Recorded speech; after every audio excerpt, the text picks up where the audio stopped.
I think if you're in the tech industry, and I've been in this industry for 25 years, of course, this is an unprecedented level of change, but change has been the constant.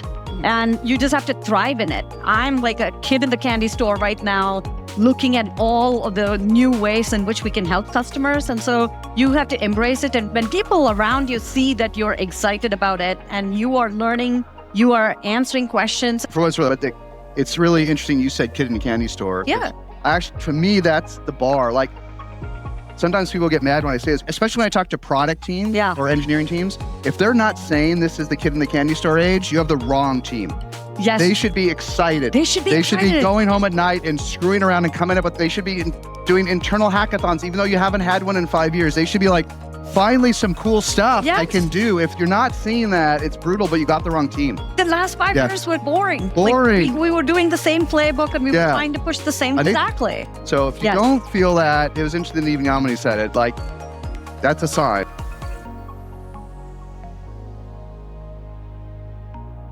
Hey everybody, this episode is brought to you by Adio, the AI native CRM.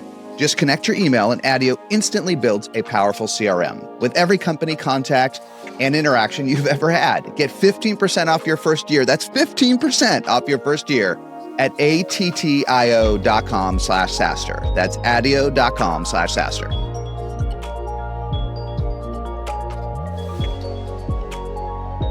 Yamini, thanks for coming back to SaaStr. Hey, so good to be back here. Great. Absolutely.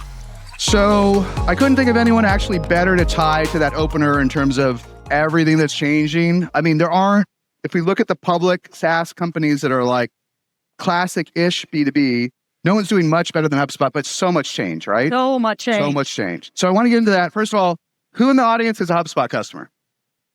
Thank you. Thank you so much. Okay, very good. Most of us. All right. So if Yamini's like, if we have time, we'll save a little bit of time for questions because we have so many customers. So if a couple folks want questions, we will save some time. So think about some questions. Hey, first off, I have been to SaaStr for the last decade. I came in person when I was at Dropbox. I did the video one with you. This is incredible. Congratulations. And the insights that you add to go-to-market leaders is just incredible. Congratulations. Good. Thank you. Thanks for being part of it. It's good. It's a lot of change. I feel like now, like there's different eras. There was the pre-2020 era. Yes. Where it was smaller, but like we're all doing the same thing, right? Yes. And then there was this weird era from 2020 to 2023. Like, first of all, we were all geniuses, like we talked about before. We were all geniuses in 2020, 2020. Were we? Yes, I completely agree. I was listening backstage and we thought that we were good, but we were going with the same playbook and getting the excesses of that playbook. That is gone. Gone. Yeah. And then last year, it's good you weren't here last year. Last year was great, like in terms of quality, but it was a low point in terms of this transition vibe. Like people were still feeling bad for themselves. People are still talking. Listen, it is not easy at HubSpot today, is it? It's not easy. Totally not. But there's no downturn, is there? No, but we are working harder to get to the same kind of output. I was just agreeing with what you're saying. It is a new playbook. And for a company like HubSpot, we absolutely want to keep all of you existing customers happy. And we are reimagining what go-to-market looks like in the world of AI. So it's a lot of ands. And that means there's also higher anxiety. Yeah. And how will you... I see it in what you write. I certainly see in what Dharmesh has done, right? Yes. But how are you helping create urgency at the company? Because I would say of all the public companies, HubSpot seems to be executing the quickest. I'm sure it's not as fast as you want. It's not fast enough. We'll talk about it, but it's fairly fast. Yeah. So how have you actually created, because that's a tough question. How have you helped create the urgency? It is not fast enough. And my team will hear this from me every single day. Look, I think November 2022 is such a pivotal moment.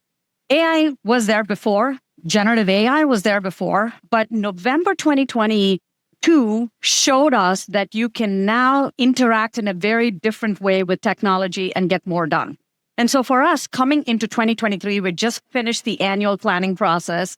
We had the roadmap. We knew exactly what we were doing. We came into January 2023 and we said, pivot. That entire roadmap that we just planned for the last 3 to 4 months is not going to be what we're building in 2023. And so we pivoted our entire company at the beginning of January 2023. We started building whole set of new features. The first set of features that Dharmesh helped us launch, that our teams launched, was March 2023. We launched our first chatbot, now called Copilot, in March 2023. Then we launched a number of content features in March 2023. So it was like immediately pivoting. But Jason, I don't think it has been easy. There was just a lot of question. I think you mentioned this. 2023 and 24, a lot more skeptical voices, a lot more, this is going to be like every other big tech fad that was out there. This is just going to go away. But I think internally we felt like this is the first time that some immovable metrics in go-to-market can be moved. I've been in go-to-market and I've been in tech for the last 25 years. There are things in sales where what is the percentage of time that your sales team spends in front of customers?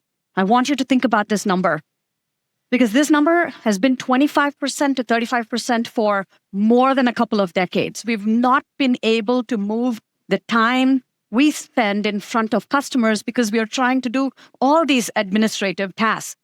We've not been able to expand the account coverage that every single salesperson has. You give your salespeople 100 accounts, guess what they cover actually?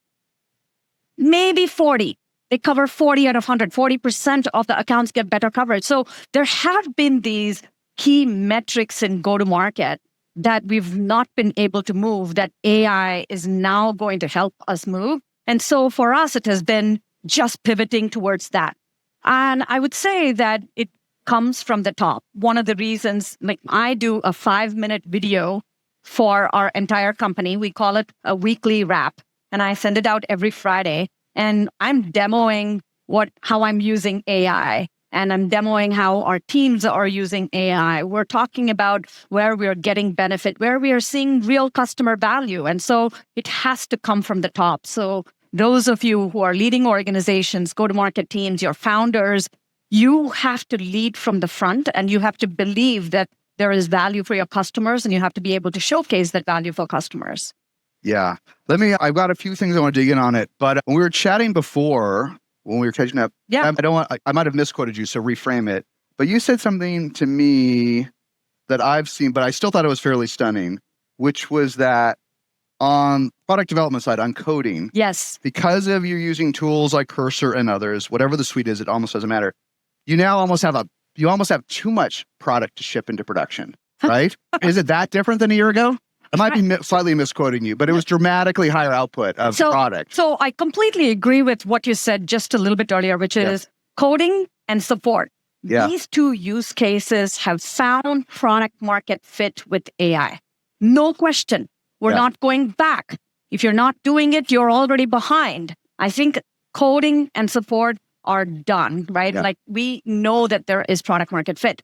What I was mentioning is that we started with the first generation of copilots with coding, and it had some level of productivity. There was some value in it. Now we're on to the second generation with things like Cursor, with Claude Code, and obviously MCP. And the combination of all of that is certainly driving the productivity within our engineering organization. We track what percentage of our teams use AI every single day. Within engineering, it is 95% using one form of agentic code generation every single day. And that means we have to be even more careful about what we ship.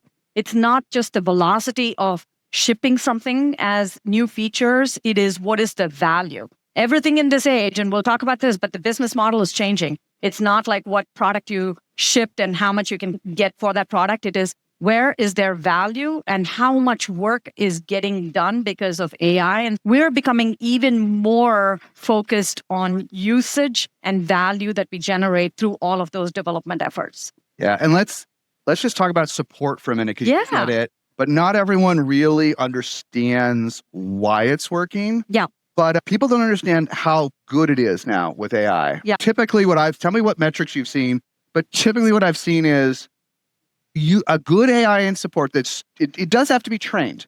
Like you usually do have to train it. Yeah. but you're usually going to be out of the box 10% in CSAT. Yep. And depending on how and maybe deflect 40 to 50% of the issues, and maybe resolve another 20 to 30% of routine questions. You still need humans in those cases, right? You do. But for an average question, a great, well-trained AI is better than a human, isn't it?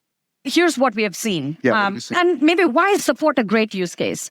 I think because there's a lot more documentation. And anywhere there is documentation, anywhere there is data, anywhere there is history, and anywhere there is a known amount of finite work, AI is a great way to solve that. And if you take the tiers of support, tier 1 support tickets, you should not be using humans at all because you have documentation, you have a support history of how you've solved it, and you can get all of this. And so I think internally, we started using AI for our tier 1 support tickets, but we had a counterbalancing measure, which is CSAT.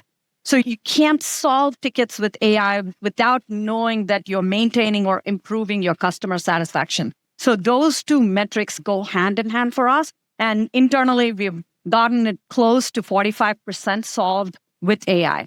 Now, last year at Inbound, which is HubSpot's conference, we launched Customer Agent, and the use case is support tickets. And we have over 2,500 customers now on Customer Agent, 52% average resolution rate with AI. And we have customers that have between 70 and 80% of their tickets getting resolved with AI. And we are like watching the patterns of these customers really closely. What is the difference between someone who is solving 40% with AI and 80% with AI? It comes down to knowledge and knowledge-based articles. And now we launched a second agent, which actually identifies the knowledge gap and says, from your unstructured data, from your emails, conversations you're having on how you're solving that, we can write a knowledge article, and AI writes that knowledge-based article and gives it back to the team to look at, approve. And that is way to improve that overall rate. But 70%, 80% resolution is happening right now. And so it's incredible. In 15 to 18 months, we have seen such a huge improvement.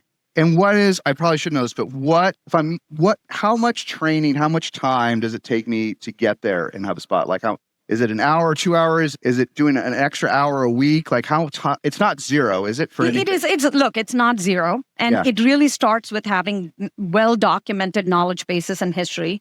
The easiest that has taken is get your knowledge base into the agent, get all of your support tickets and history into that agent, sync up all of your website data. You can read now hundreds of web pages in a matter of seconds. So sync up your pricing data, all of the website information, sync up your community answers, all of that stuff. Now, if you have that readily available, it is a matter of a few hours to get that in. Few hours. Then it is a question of reinforcing. Are you happy with it? But it's also another point, which is where do you want handoff to humans? Because this is where you started earlier. It's not all AI. AI is augmenting your support teams to drive a higher level of productivity. So where do you hand off? And how do you make sure that handoff between agents and humans, and sometimes back to agents, is really smooth? That's where we're working most of the time on. Yeah. And this handoff, do you think that ratio will keep going up? Do you think can go up to 80%, 90% automated as we get better over the next? Because the rate of change is so fast. The rate of change is fast. I think that there will still be a portion which is going to be for humans to solve. Yeah. I don't think there's a lot of hype and there's a lot of you'll get to zero headcount. I don't believe that to be the case. I think there's tremendous value in working with agents, reinforcing the learning, but also having humans really read the particular case and be involved. So I think there will still be humans augmenting the work that AI is doing and vice versa. So handoffs are going to be really important. And that's in general, not just in support. I think AI working with humans and handoffs being seamless is going to be important for every function within go-to-market that is customer-facing.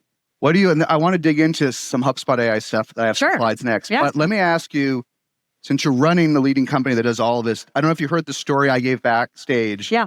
of a leading B2B company where the SDR asked me if I wanted to meet at SaaStr next week. This morning, I got an email this morning. Okay. Hey, Jason, I saw you're going to be at SaaStr next week. Yeah. Next week. Okay. This morning, you want to meet next week. This is a leading company. When you hear that in the age of AI, is that going to be gone next year? Is there a role for that human? Because can't AI do better than that human?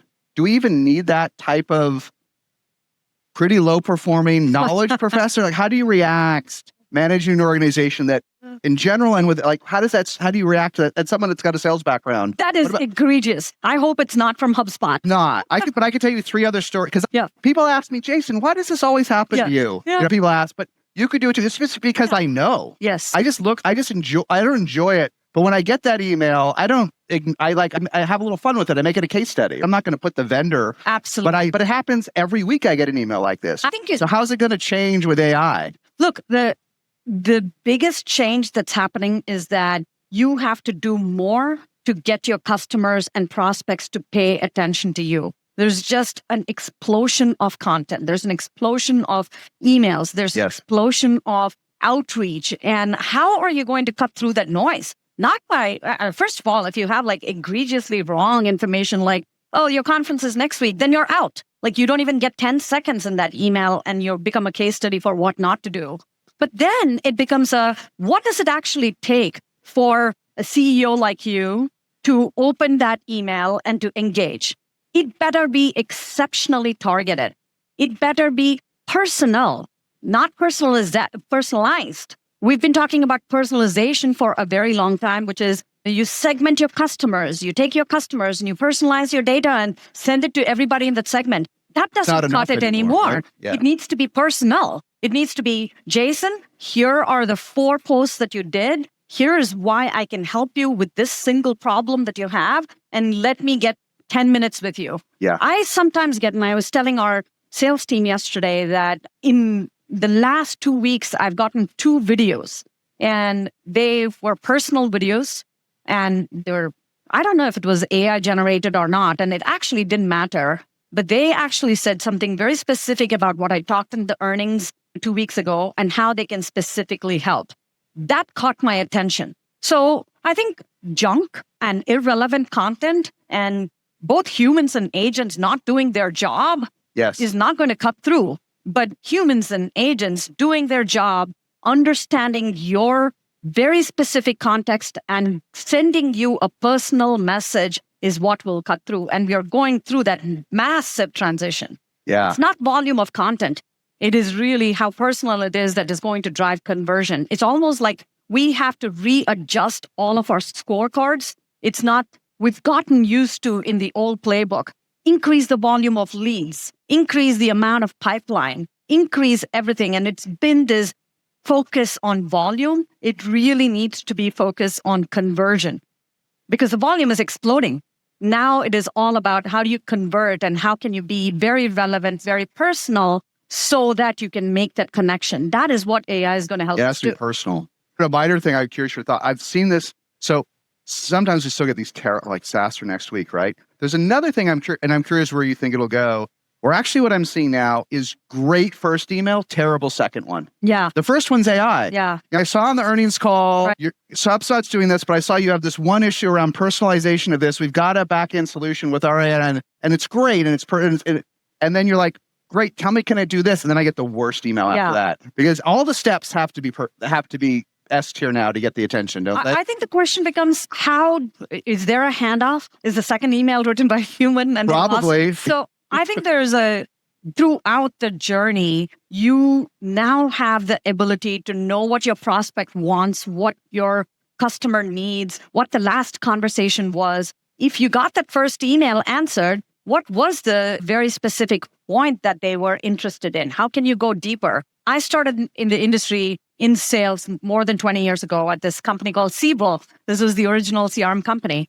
And before every conversation with the customer, my preparation was like 2 hours. I would read 10Ks, I would read 10Qs, I would look at transcripts, I would look at anything that was publicly available about that company, their challenges, their strategy. And I would ask very pointed questions. And asking questions was the biggest thing that I learned early in sales. And I think that has become even more important in the age of AI. How can you ask the most relevant questions on what your customer is facing right now so that you can get the next answer and the next answer? It's like every email, what you're working for is getting the response. Every meeting, what you're working for is getting the next meeting. That's all you have to focus on. You have to be just brilliant at it. Yeah. I worry that as our AIs get better, for a while, the handoff for human might get worse. It might get worse because it's a crutch. Yeah. I'll tell you the email I got. It was basically an email like this. It was like, Jason, I saw that you just did this interview with Yamini at SaaStr. It was terrific. I really liked the point she made about agent-to-agent conversations.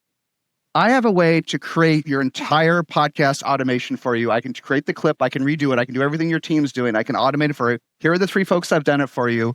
I can do it. I could even do it for free for you this week. That's a problem I have. It is great. That is fantastic. So I responded. I'm like, SaaStr Annual's coming up in a week. I have no time, but if you can do this for real, I'll pay for it right now. This is my response. You won the deal. I get the human response back. Oh, what is your podcast and how many do you do? Oh, Go to Apple, go to our blog, go to Spotify. We've done 801. Yes. What is your podcast and what do you do? Yeah. You asked the question. Yeah. That was the human responding to the AI. Yes. The AI was so good. Yeah. And I actually said, I'm so busy, take my money. Yeah. That was a good AI. Let's take my money. But not a great handoff. Not a great handoff. Yeah. So I've got a slide here. I know there's a lot here to see, so we don't have to literally go through it, but I wanted to break out 2 things. Tell me what you think HubSpot will do with AI in whatever time frame, 12 months, 9 months, end of the year. Yep. You can talk a little bit about today, but what are you really excited? What are you going to be able to automate in HubSpot like in the next 12 months that you're already working on? Yeah, and maybe a step back, took you back to the journey of January 2023. Yeah. I think a couple of important decisions that we needed to make back then was there's going to be one product, which is an AI first customer platform. And that is an important decision to make because there were a lot of folks building an AI SKU with an AI price and like a separate thing that you would do. And I think for us, it is, did anybody buy black and white TV after color TV came out? The answer is no. So when after AI, there is no product that should not have AI in it. And so I think that was the fundamental way in which we approached our product roadmap. And to simplify this very complex and comprehensive slide, we embed AI in everything that we do. So every product that we have has AI features in it. And we have a co-pilot, which is a digital assistant, which means any go-to-market employee should be able to ask questions of the co-pilot to be able to get answers. And then we have agents that do work for you. Now, in the industry, there's just a lot of confusion about what is a co-pilot? What is an agent? Do you need both? And there's a fight over you don't need co-pilots, you only need agents. And the simplified version is you actually need both. Co-pilots help you do work and agents do work for you. And there's a fundamental difference in what is happening with technology because forever, software and technology, and specifically B2B, we've built it so that, and we've driven innovation and we've poured billions into R&D across all the application companies so that we can help someone sitting in their seat to be able to do more with their time. And that has been the last generation of technology and software. I think what is happening now is that you are not constrained and technology is getting more work done for you when you may not be there. If you have a customer agent and that's answering questions, that website question or the question that comes into you might happen at the middle of the night when nobody is working, and that's still answering questions for you. And so there's a fundamental shift that's happening, which is how is work getting done? And I give that context because we believe that you need both co-pilots and agents. And if you look at what we're trying to do is that we launched 4 agents last year. We added 1 more agent this year. We're here to prove product market fit. We just want to make sure that every customer that's actually leveraging an agent is getting clear, consistent, repeated value from those agents. So if you're using a customer agent, it should, like clockwork, be able to solve your tier 1 and maybe even tier 2 tickets. If you're using a prospecting agent, it should look at your entire customer base and be able to tell you what are the best prospects to go after and even help you set up meetings with those prospects. Content agent should look at the distribution of the content that you have and be able to say, here is the best channel to put this content in. Here's how I would cut it for Instagram. Here's what I would do for YouTube. It should be able to help you do that work. And that's what we're trying to prove. And what is interesting is that in the world of applications before, it was somewhat predictable. You go in, you point, you click, and you can see what the customers are doing. I think in AI, it's very new usage patterns. And so all of us in the industry have to be very curious about what those usage patterns are, because we just can't go back to what we saw within technology and usage in the last 10 years. It's a new playbook. So we are so obsessed about what are they clicking, which ones have daily repeat usage versus weekly repeat usage versus novelty use. Because what's happening in the industry is there are novel, neat AI things. We've all used it in our personal life. We've used it once and it has this beautiful image that it creates and then we never go back to it. That's just neat. But AI has to be necessary. It has to go from just being neat to being necessary, to being in the flow of everyday work in order to have the promised transformative benefits that we all think there is. And so that's what we're obsessed about. Is just a couple questions I had when you said that. So HubSpot's got, I think, 6 core products right now, right? Yep. 6. As they all have an AI, and as you said, AI is core to HubSpot. It's not an upsell. It's not an addition. It's not a $60 a month extra feature. Yep. Are those products blending more into one? Because AI can stretch across them. The difference between sales, support, marketing, service. If it's one AI I'm communicating with, the products aren't always, they're getting less distinct, aren't they? Tell me why you're asking this. I'm very excited that you're getting there, but tell me why you're asking this. There's 2 reasons. One, it might be on the next slide, but I'll tell you the real reason. No, I'll go back. Oh, yeah. In what I've seen I think the bleeding edge here on B2B has been in e-commerce. Yes. E-commerce is because it's super high volume, super transactional. And in e-commerce, the lines between sales and support were always blurry. Yeah. In B2B, I buy the product, often with a human, and then support handles the headaches and customer success smooths over the bumps. In e-commerce, when I go to buy some cool shoes or this neat bracelet online, I might want to buy it. I might have a question. Is this in my size? Yep. Do you have it in gold? Or I might need a return. Or there's a myriad of things. Or I might come to the site for the bracelet, but I've got to get to SaaStr. Yep. I might need a coupon. So I go back later. So that's marketing, sales support. And what I've seen from the companies I'm close to in e-commerce, they're already blended. Yes. Klaviyo, Gorgeous, all these folks in the Shopify ecosystem, they're already merging into one AI. And it's incredible the pace that it's happening. Classic B2B is behind, but HubSpot is in this unique position where you have all the apps. Yeah. So I just think this idea that I talk to this SDR that thinks SaaStr is next week, and then I have to talk to an AE, and then I have to talk to a CSM that doesn't know who I am, and then the marketer's got to get the data and learn, like, the customer wants, and I'll tell you one last, the customer wants one experience. Yes. And the interesting thing in e-commerce, this just literally changed. A couple months back, my secret gaming chairs, I'm not a gamer. No, but all the gamers, anyone have a secret chair? No, not enough gamers. All the gamers you watch on YouTube, they all have these secret chairs. Oh yeah. If you're going to sit if you're going to stream all day. I always wanted one of those. Yeah, we'll get you a secret. We'll get you a secret. And you can brand them HubSpot. You can brand them. They're pretty cool. So I go to buy one with my son. I'm at his college. He's a freshman and we're tired. And we bought the wrong chair or something. Yeah. So I had to switch it. And there's 5 links. There's our new ChatGPT. Yeah. There's support. There's sales. There's questions. And there's literally 5 chats on this site. I go back, there's one. Yeah. There's one. So I asked that question. This little quote from John Dick teased at this. Totally. But not that many in B2B have the whole stack, right?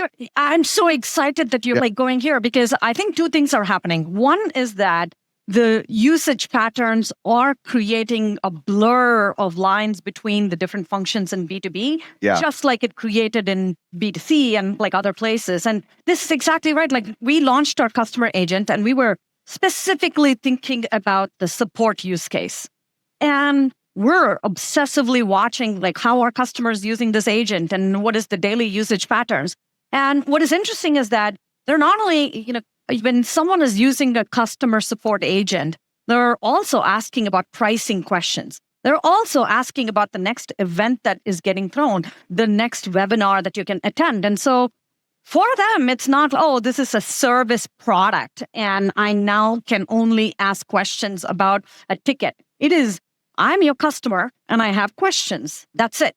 It is not, I'm your customer and I have a service question, a marketing question, a sales question. So you literally cannot do that when you put an agent out there. And this is one of the realizations that we had. The lines are blurring. And at the end of the day, you serve your customer. Your customer does not need to know which org they're dealing with. And we've been saying this for a while in our industry. It is now possible to do. I do think the lines are blurring. And in order to do that, the level of documentation, the level of history, the full context of the customer journey needs to be there. And we do think that's one of the reasons why platforms will continue to win. Point agents will not win in this whole race that we are in. That's one part of it. There's another subtle thing that is happening, which is we have in B2B software always focused on providing technology for specialists. BDR has a tool. A pre-sales person has a tool, a solution consultant has a tool, a salesperson has a tool, a content manager has a tool, a video editor has a tool. Like we've really provided tools for specialists. And what AI is going to help us do is to enable generalists. In marketing, you might not be the translation expert, but you can now translate. You might not be the video editing expert, but you can edit your videos right now. You might not be specified like social channel media expert, but AI is going to help you do that. So I think it's also going to lead to more generalists that can then leverage technology to be able to do more. So that's fascinating as well.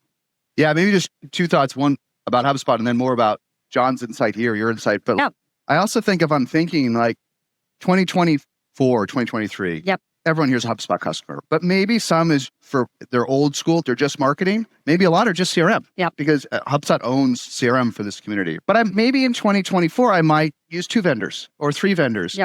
I feel like in 2026, I might be like, if I just have one AI, I really don't want my AI leaving my platform and going to a different AI. I want this whole thing to be transparent to the customer. So I think in an ideal world, I want one app that does it all. And I want HubSpot to do all of it. But there are also tons of agents. So we're not going to take it lightly. We're just not going to assume that we have the ability to provide that platform. We're going to fight for it. Because while the premise is that point agents cannot solve more than point questions, and you as a customer, you'll need to be able to answer all the questions for your customers. That is given. If you peel back the onion, think about what does an agent need? An agent needs to be onboarded just like your employee needs to be onboarded. When your employee joins your company, what do you do in the first week for that employee?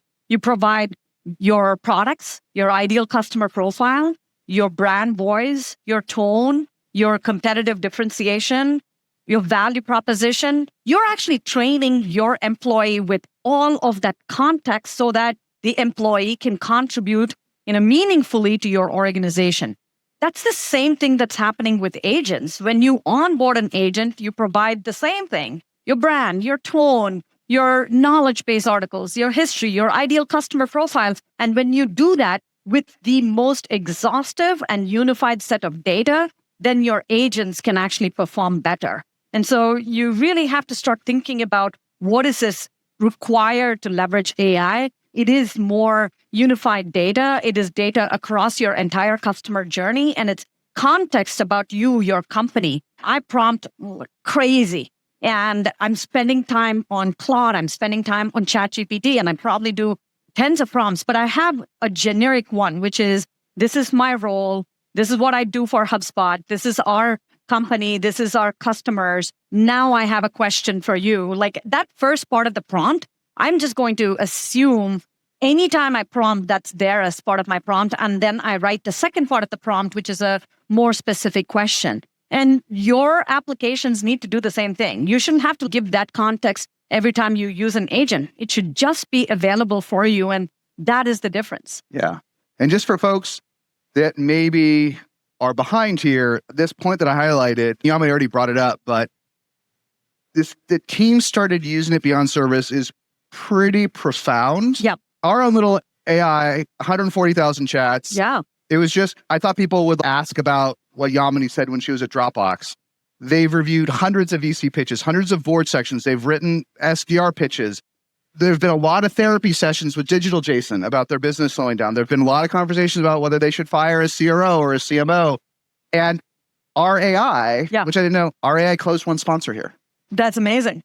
But I wouldn't have as an experiment. Yes. And so the fact that HubSpot at their scale can see it already do more than service. Yes. If you're not in production with your customers, letting them drive you, you're not. In one of the old SaaStr posts, which I know you would agree with, is everyone needs to do customer support or you don't learn, right? Yep. So pre-AI, you do customer support, you listen, oh my God, I can't believe we're saying that. Or oh my God, I can't believe our product has that. You learn like things that you knew, but were a little different. With AI, customers take you places you did not expect it to go, right? That's the power. Yeah, you have to be obsessed about usage patterns. What are they clicking? What are they returning to?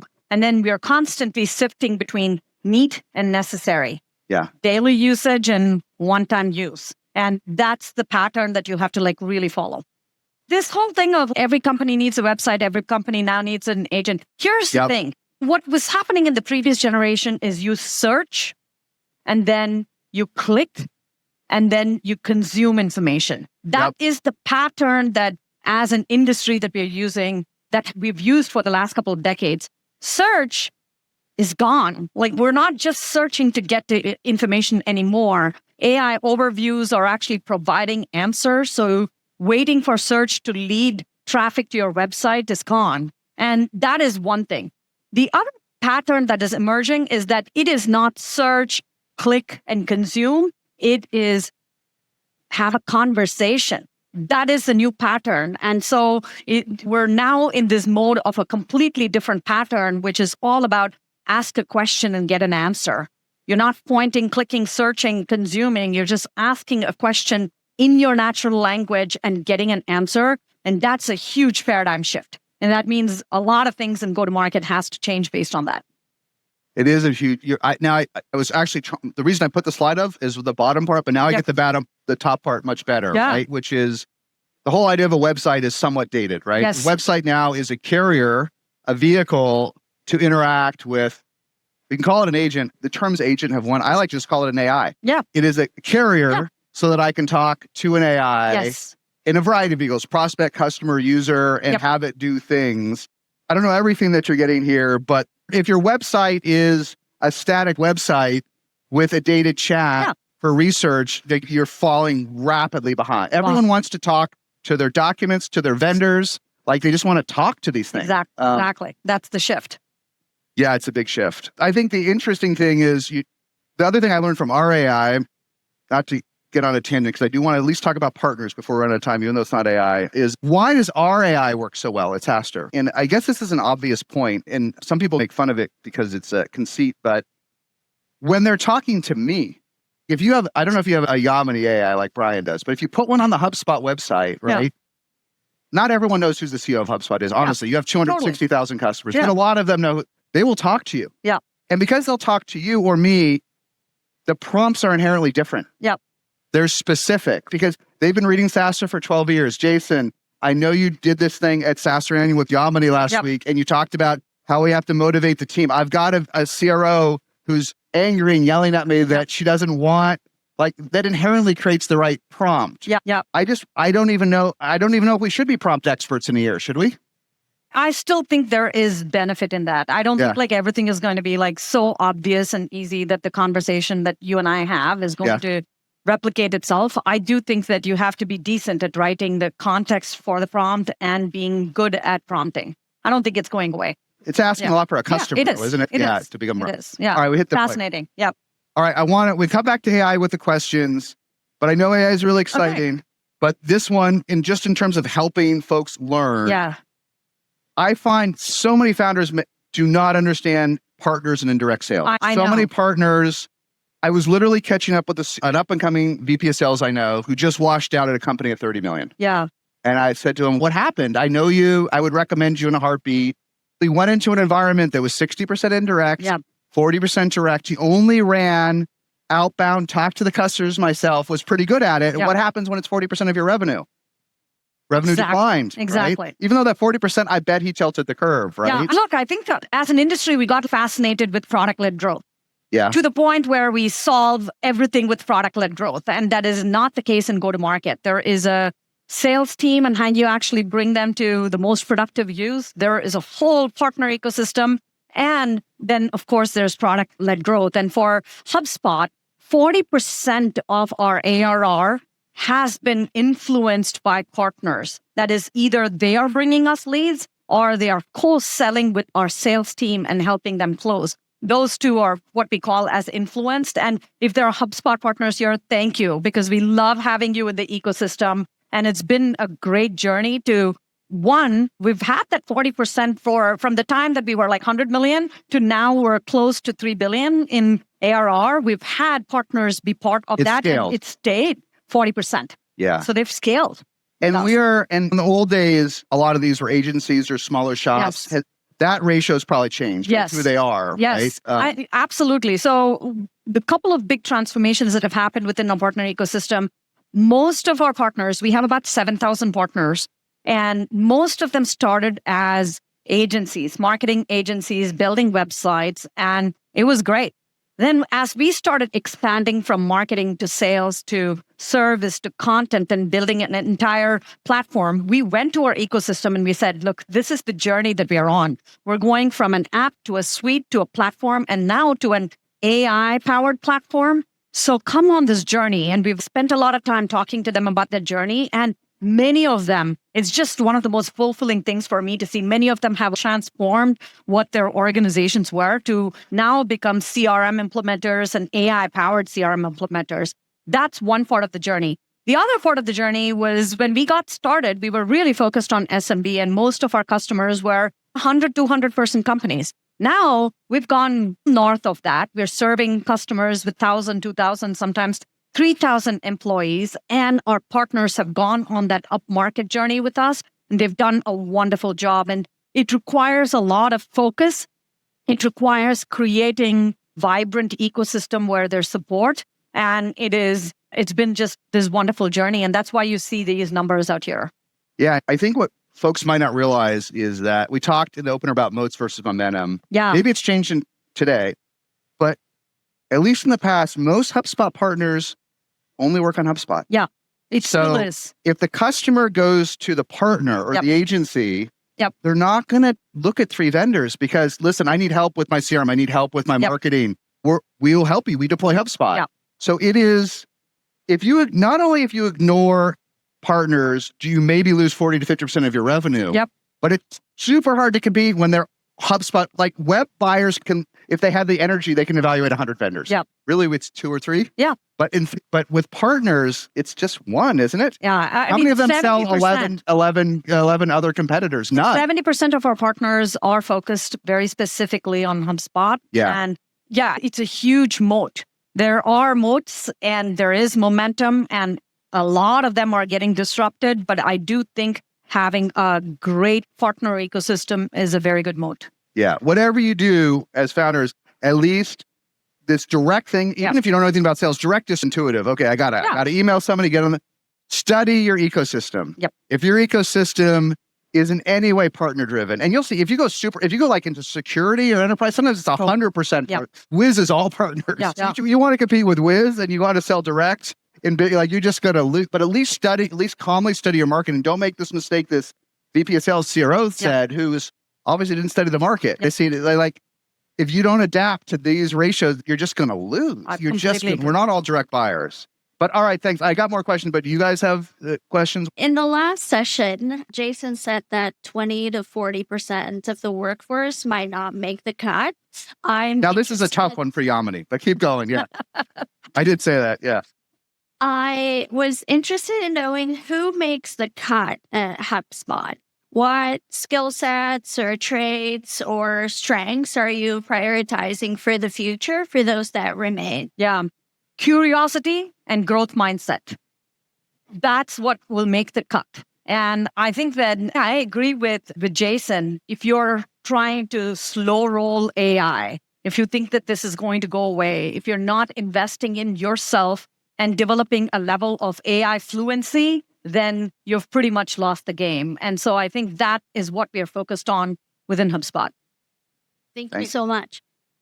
First of all, thanks for the great session. It's really awesome and it's insightful. My question is that in the beginning, you mentioned about after ChatGPT release, you changed the business roadmap and product roadmap. So what would be the good attitude that CEO would need to have to cope with change? Because things are changing dramatically. Yes. And I would like to understand how you cope with change and what kind of do you prepare for it? Yeah, you just embrace it. I think if you're in the tech industry, and I've been in this industry for 25 years, of course, this is an unprecedented level of change, but change has been the constant. Mm-hmm. And you just have to thrive in it. I'm like a kid in the candy store right now, looking at all of the new ways in which we can help customers. And so you have to embrace it. And when people around you see that you're excited about it and you are learning, you are answering questions. And a lot of times this is a time to say, I don't know. I say this within the company a lot. If there's a question I don't know, I'm like, I don't know. This is like 2-year-old phenomena. So how would we know? And so I think being able to role model how you are thriving with change will encourage others to do the same thing with change. Thank you. For what's worth, I want to take another question, but it's really interesting. You said kid in the candy store. Yeah. Actually, to me, that's the bar. Like, sometimes people get mad when I say this, but especially when I talk to product teams or engineering teams, if they're not saying this is the kid in the candy store age, you have the wrong team. Yes. They should be excited. They should be going home at night and screwing around and coming up with, they should be doing internal hackathons, even though you haven't had one in 5 years. They should be like, finally some cool stuff I can do. If you're not seeing that, it's brutal, but you got the wrong team. The last 5 years were boring. Boring. Like we were doing the same playbook and we were trying to push the same things. Another SOC. What? Another compliance I got to build, Yamini. Yeah. Now I can do it's fun. Exactly. So if you don't feel that, it was interesting that even Yamini said it, like, that's a sign. Thank you, Yamini, for being here. I do have a question, but the first question is, hopefully Brian Halligan's doing well. I know he was one of the founders, had an accident. I don't know if he's still involved in HubSpot or not. He is. But my question is involving scaling. So does HubSpot have a direct competitor? I used to describe HubSpot as the easy-to-use Salesforce. Yeah. And I know you mentioned that you guys can handle companies now with 2,000 to 3,000 agents. Can you go enterprise?